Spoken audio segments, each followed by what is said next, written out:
오늘 주시는 하나님의 말씀은 시편 106편 32절부터 48절까지 말씀입니다. 할렐루야. 오늘 주시는 말씀은 시편 이제 106편 마무리 부분입니다.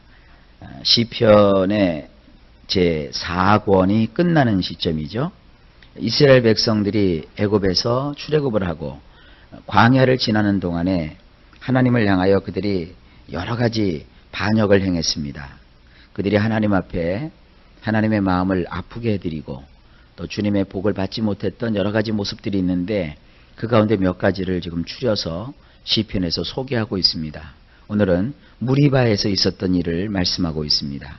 32절을 보게 되면 제가 원문으로만 보겠습니다. 그들은 무리바에서 물들로 화를 돋우었으니 그들로 인하여 모세가 험악한 꼴을 당하였느니라.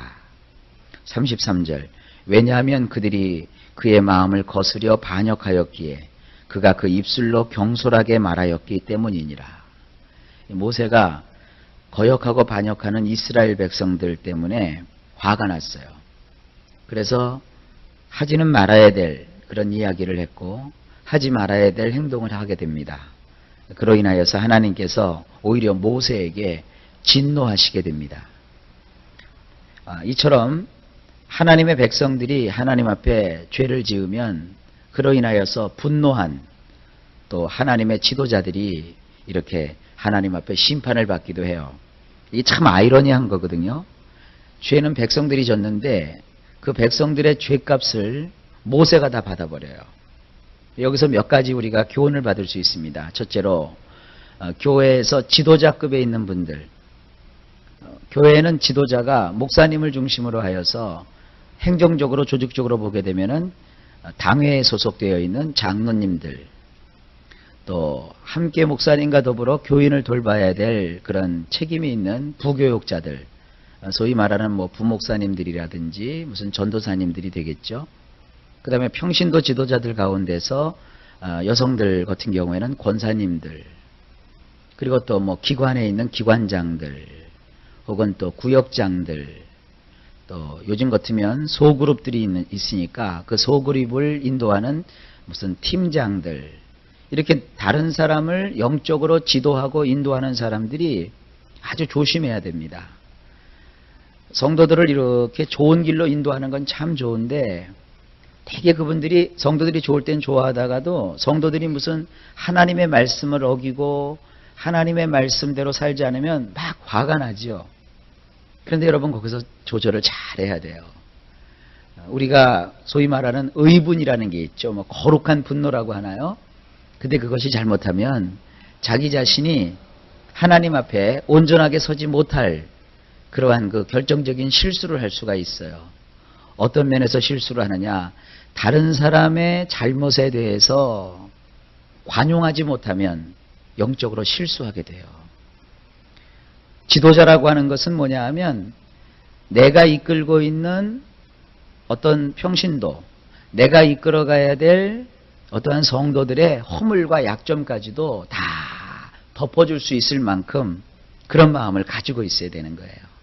사람은요, 잘못을 꼬집어주고 또 잘못을 바로잡아주기 위해서 지적해주는 것도 꼭 필요하기는 합니다. 그러나 그것을 지적해줄 때 지도자의 마음속에 분을 낸다든지 또 어떠한 그 자기 자신도 어떻게 주체할 수 없을 정도로 마음이 막 북받쳐 올라가지고 상대를 비난한다든지 상대의 신앙을 더 이상 일어나지도 못할 정도로 짓눌러 버린다면 그건 하나님 앞에서 죄입니다. 그래서 항상 지도자들은 마음으로 자기 자신을 평정을 유지할 수 있도록 다스려야 돼요. 여기 우리 목회자들도 성도들을 이렇게 보면 어떤 데 보면 마음에 안 들 때도 있죠. 그러면 얼른 목회자 자신은 하나님 앞에 기도하면서 나 자신은 하나님 앞에 그런 모습이 없는가, 나 자신을 돌아봐야 되는 거예요. 그리고 그래, 저 성도를 이쪽에서 볼 때는 내가 막 화가 났지만 옆에서 보면 거기도 이유가 있는 거야.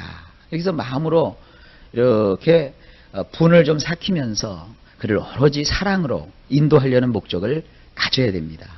그렇다고 해서 그가 잘못했다고 얘기하지 말라는 게 아닙니다. 우리가 아이들을 키울 때도 잘못했을 때는 잘못한 걸 지적을 해줘야죠. 그래야 아이가 자기가 지금 행하고 있는 것이 잘못된 걸 알죠.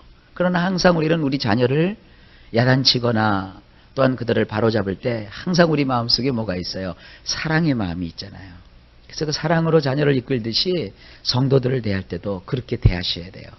여러분이 구역장이 되든지 또 어떤 단체의 장이 되든지 혹은 또 교회에서 직분을 맡아서 권사님이 되든지 혹은 장로님이 되든지 항상 이런 마음을 가지셔야 됩니다. 근데 어쨌든 이스라엘 백성들은 그 위대한 지도자인 모세의 마음을 막 뒤흔들어 놨어요. 어디서? 무리바에서. 뭐 때문에? 그 마시는 물 때문에. 여러분 볼 때는 이 물이 아무것도 아닌 것 같아도 물이 참 중요합니다. 아파트 단지에 평상시에는 조용하고 굉장히 평온한 것 같아도 물이 한 이틀만 안 나와봐요. 난리 날 거려. 벌써 화장실 뭐 꽉꽉 막히죠. 음식 뭐 이거 어떻게 처분을 못해요. 음식 만들어 먹지도 못하고 먹었던 거 설거지도 못하고 물이 없으면 대란이 일어납니다. 그러니까 지금 이 무리바에서 이스라엘 백성들이 물 때문에 지금 난리가 났어요. 아니 마실 물이 그렇게 중요하다고 해도 사실은 하나님을 섬기는 일보다 중요한 것은 아니거든요. 그런데도 눈앞에 보이는 것이 더 급선무라 물 때문에 하나님의 화를 돋우었고요. 그리고 나서는 또 모세가 그들의 그 죄악으로 인하여서 험한 꼴을 보게 돼요. 좌우지간 여러분, 이 세상에 먹고 또 마시고 사는 거 참 중요해요. 그거 없으면 안 되죠. 하지만 그것 때문에 하나님의 화를 돋우거나 또한 하나님의 일을 그르치는 그런 자들은 없기를 예수님의 이름으로 간절히 부탁합니다. 34절입니다. 그들은 여호와께서 그들에게 말씀하신 대로 민족들을 멸망시키지 않았도다. 자, 이것도 재미난 표현이에요. 하나님은 가나안 땅에 들어가면서 이스라엘 사람들에게 그랬어요. 너희는 그 땅에 살고 있는 거민들을 하나도 남겨두지 말아라. 다 없애버려라. 여기서 또 인간성이 발동이 돼요. 어떤 인간성이? 이스라엘 백성들을 보면 참 웃겨요. 사랑하라 할 때는 사랑을 안 하고요. 사랑하지 말아라 할 때는 또 사랑에 또 연연해요. 이게 뭐냐 하면은 그 땅에 들어가서 하나님은 그 땅의 백성들이 너무 죄를 많이 짓는 거예요. 성경을 보면 이런 게 있습니다. 그 땅에 살고 있는 사람들이 죄를 짓고요. 범죄를 일삼고 특별히 어떤 그 도덕적이고 윤리적으로 심한 타락을 하게 되고 특별히 가진 자가 못 가진 자를 막 못 살게 굴고요. 또 그것이 아주 황폐하고 그리고 그들의 사람들의 마음속에 폭력이 막 난무하고 악한 일들이 벌어지면 하나님은 그 땅을 뒤흔들어 버리세요. 그래서 지진이라든지 자연재해가 일어나서 그 땅을 홀칵 뒤집어 놓으시든지 아니면 전쟁이 일어나게 하셔서 그 땅에 그 악을 행하는 사람들을 하나님이 싹 쓸어버리는 것이 구약에 참 많이 나와요. 오늘도 역시 마찬가지긴 한데 근데 하나님은 그 가나안 족속들을 심판하시는 도구로 이스라엘 사람들을 보내세요. 그러면 이스라엘 사람들이 하나님의 말씀을 따라 그 땅에 악을 행한 자들을 다 멸해야 되는데 이들이 또 언제부터 이렇게 마음이 좋았다고 그들을 또 다 살려줘요. 그러니까 하나님이 뭐라고 하세요? 여호와께서 말씀하신 대로 멸망시켰어야 되는데 그들을 멸망시키지 않았다는 거예요. 그러면서 오히려 35절에 보면 오히려 그들은 그 민족들과 조약을 체결하여 그들의 행동들을 배웠느니라. 없애야 될 걸 없애지 않으면 나중에 내가 없어져야 될 사람이 돼요. 끊어야 될 걸 지금 끊어버리지 아니하면 나중에 그것 때문에 내가 끊겨지게 돼요. 그래서 신앙생활은 말이죠. 청산할 건 청산하고 정리할 건 정리해야 돼요. 이런 걸 하지 못하는 사람들은 나중에 하나님께서 주시는 축복을 온전히 받을 수가 없습니다. 지금은 내 마음이 아프더라도 이것이 하나님의 뜻이 아니라면 냉철하지만 끊어버려야 돼요. 잘라버려야 돼요. 그러면 나중에 하나님께서 필요하면 그보다 더 좋은 것을 주신단 말이에요. 그것이 무슨 물건이라든지 습관이라든지 이런 건 끊어버리는 게 별로 어렵지 않은데요. 사실 인간관계 끊는다는 건 쉽지가 않잖아요. 그러나 때로 나의 신앙에 방해가 되고 나의 신앙을 온전하게 서지 못하게 하는 그런 인간관계가 있다면 그것은 여러분들이 하나님 앞에서 기도하면서 정리를 해야 돼요. 그러면 내가 신앙적인 이유로 끊어놓으면 나중에 그 끊어진 친구를 하나님이 오히려 돌이키셔서 진정한 나의 친구로 삼아 주시는 거예요. 세상에 어떤 사람이 전도를 한답시고 말이죠. 자기 친구하고 이런 내기를 했어요. 그 친구는 좀 이단 교회를 다니는 친구예요. 그러니까 서로 이제 밥도 먹고 일도 같이 하고 두 사람이 다 이 보험 팔러 다니는 분이에요. 그러니까 뭐 어렸을 때부터 친구도 아니에요. 보험 팔러 다니면서 그냥 안 거예요. 근데 어쩌다가 이제 서로 친해졌어요. 그래서 뭐라고 하냐면, 야, 우리 서로 전도하자. 서로 전도하는 게 어디 있어요? 그러면서 그 친구한테 우리 교회에 한번 나오면 내가 너 다니는데 한번 나가줄게. 이 세상에 이렇게 한 거예요. 협상을 한 거예요. 그랬더니 이 친구를 먼저 교회로 데려와서 예배를 참석시켰어요. 그 다음에 이제 무슨 차례예요?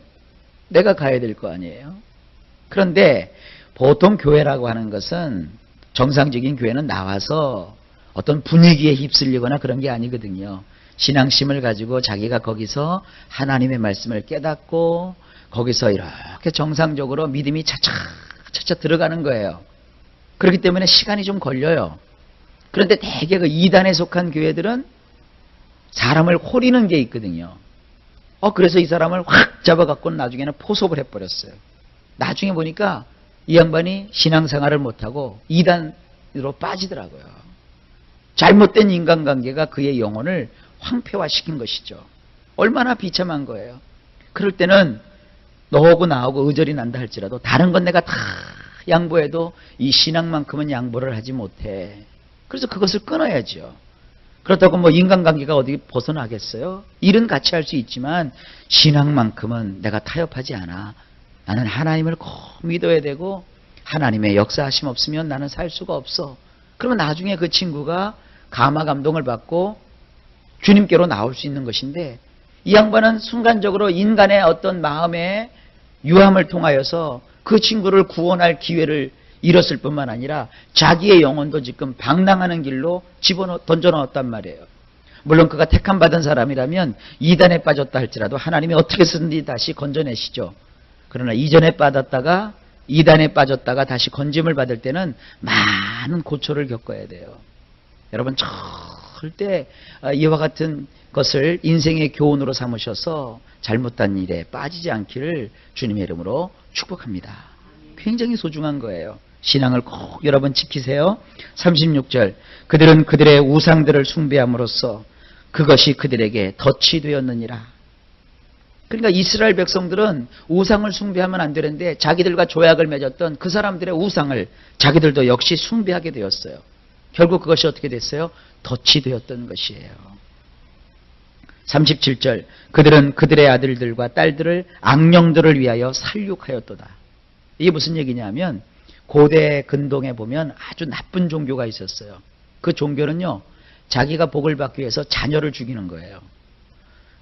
보통 몰록신이라고 혹은 또 모트신이라고 여러분 들어보셨을 거예요. 제가 얼마 전에 말씀을 드렸는데 특히 이 몰록을 숭배하는 그 종교는 아주 기괴한 종교예요.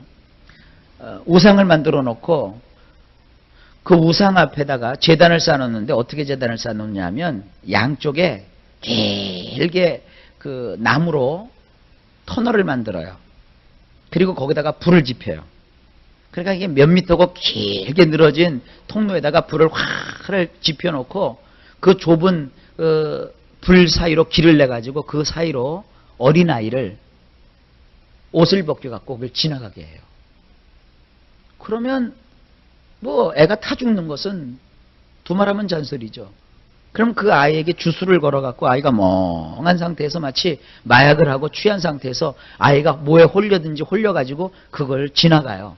애가 지나가다가 얼마나 빨리 쓰러져서 죽느냐. 그래서 확 아이가 타 죽느냐에 따라서 자기의 신이 자기들의 기도를 들었다고 생각을 하는 거예요. 그러니까 아이를 바치는 거예요. 굉장히 미개하죠. 우리나라도 있었어요. 심청전, 인당수. 그리고 제주도에는 지금부터 100년 전만 해도 말이죠. 우리 그 장로교회에서 최초로 선교사를 그쪽으로 파송하셨는데 이기풍 목사님이라고.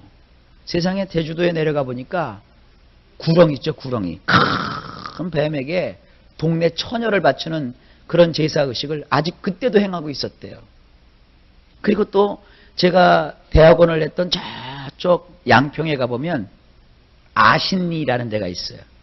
그 아신리라는 곳에 거기 신학대학이 하나 있었는데 그 신학대학에 보면 연못이 하나 있어요. 그 연못이 뭐 하는 연못이었느냐? 옛날에 그 아신리에서 뱀신이요, 뱀신. 뱀신에다가 처녀를 바쳤던 곳이래요. 그러니까 우리나라도 보면 참 미개해요.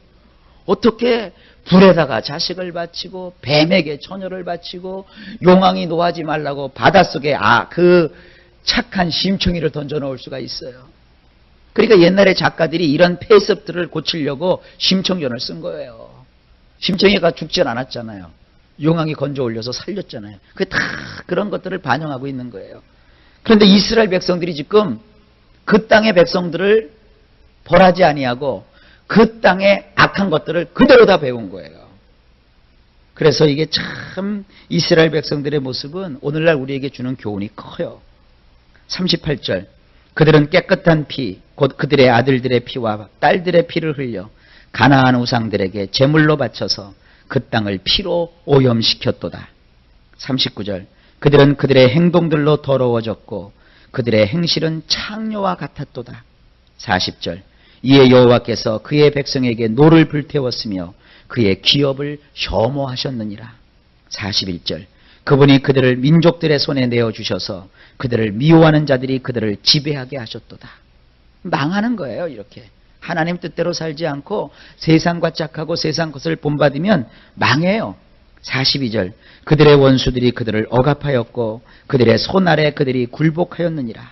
43절 여러 차례에 걸쳐 그분이 그들을 건져내셨으나 그들은 잔꾀를 부려 거역하였도다. 그러자 그들의 악함으로 인하여 몰락하게 되었도다. 44절 그렇지만 그들이 부르짖으니 그분이 들으시사 그들의 비탄함을 그분이 보셨느니라. 45절 그들을 위하여 그분의 언약을 기억하시고 그 많은 인내하심을 따라 그들을 불쌍히 여기셨느니라. 46절 그들로 그들을 사로잡은 모든 자들 앞에서 동정을 받게 하셨느니라. 47절 여호와 우리의 엘로힘이시여 우리를 건져 주소서. 민족들에게서 우리를 모으시고 우리로 당신의 거룩하신 이름에 감사를 드리게 하시고 당신을 칭송하는 노래로 찬양하게 하소서. 48절 여호와 이스라엘의 엘로힘을 영원부터 영원까지 찬양할지어다. 모든 백성들아 아멘 할지어다. 할렐루야. 자, 이것이 시편 106편에 나와 있는 마지막 부분의 내용입니다. 다시 한번 말씀을 드립니다. 믿는 사람은 믿는 사람답게 살아야 돼요. 내가 믿는다는 이유 때문에 친구가 혹시 떨어질지라도, 내가 믿는다는 이유 때문에 혹은 핍박을 받는다 할지라도, 내가 하나님을 믿는다는 이유 때문에 주변 사람들의 반대가 있다 할지라도 이 믿음이라고 하는 것은 아주 중요한 것이에요. 그래서 내가 그 믿음의 법도를 지켜야 내가 살고 또 내 주변도 살고 내 가정도 살고 내 친구도 비로소 내가 얻을 수가 있는 거예요.